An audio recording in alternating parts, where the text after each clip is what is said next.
ഈശോമിശിഹായ്ക്ക് സ്തുതിയായിരിക്കട്ടെ. വിശുദ്ധ ലൂക്കാ എഴുതിയ സുവിശേഷം 21 അധ്യായം 7 മുതൽ 19 വരെയുള്ള വാക്യങ്ങൾ. ക്ലേശങ്ങളുടെ ആരംഭം. അവർ ചോദിച്ചു, ഗുരു, ഇതെപ്പോഴാണ് സംഭവിക്കുക? ഇതെല്ലാം സംഭവിക്കാൻ തുടങ്ങുന്നതിൻ്റെ അടയാളം എന്താണ്? അവൻ പറഞ്ഞു, ആരും നിങ്ങളെ വഴിതെറ്റിക്കാതിരിക്കാൻ സൂക്ഷിച്ചു കൊള്ളുവിൻ. എന്തെന്നാൽ പലരും അവൻ ഞാനാണ് എന്നും സമയം അടുത്തു എന്നും പറഞ്ഞുകൊണ്ട് എൻ്റെ നാമത്തിൽ വരും. നിങ്ങൾ അവരുടെ പിന്നാലെ പോകരുത്. യുദ്ധങ്ങളെയും കലഹങ്ങളെയും കുറിച്ച് കേൾക്കുമ്പോൾ നിങ്ങൾ ഭയപ്പെടരുത്. ഇവയെല്ലാം ആദ്യം സംഭവിക്കേണ്ടതാണ്, എന്നാൽ അവസാനം ഇനിയുമായിട്ടില്ല.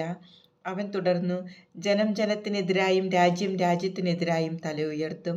വലിയ ഭൂകമ്പങ്ങളും പല സ്ഥലങ്ങളിലും ക്ഷാമവും പകർച്ചവ്യാധികളും ഉണ്ടാകും. ഭീകര സംഭവങ്ങളും ആകാശത്തു നിന്ന് വലിയ അടയാളങ്ങളും ഉണ്ടാകും. ഇവയ്ക്കെല്ലാം മുമ്പ് അവർ നിങ്ങളെ പിടികൂടുകയും പീഡിപ്പിക്കുകയും ചെയ്യും.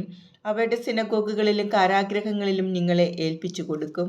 എൻ്റെ നാമത്തെ പ്രതി രാജാക്കന്മാരുടെയും ദേശാധിപതികളുടെയും മുമ്പിൽ അവർ നിങ്ങളെ കൊണ്ടുചെല്ലും. നിങ്ങൾക്ക് ഇത് സാക്ഷ്യം നൽകുന്നതിനുള്ള അവസരമായിരിക്കും. എന്തുത്തരം പറയണമെന്ന് നേരത്തെ ആലോചിക്കേണ്ടതില്ലെന്ന് മനസ്സിലാക്കിക്കൊള്ളുവിൻ. എന്തെന്നാൽ നിങ്ങളുടെ എതിരാളികളിൽ ആർക്കും ചെറുത്ത് നിൽക്കാനോ എതിർക്കാനോ കഴിയാത്ത വാക്ചാതുരിയും ജ്ഞാനവും നിങ്ങൾക്ക് ഞാൻ നൽകും.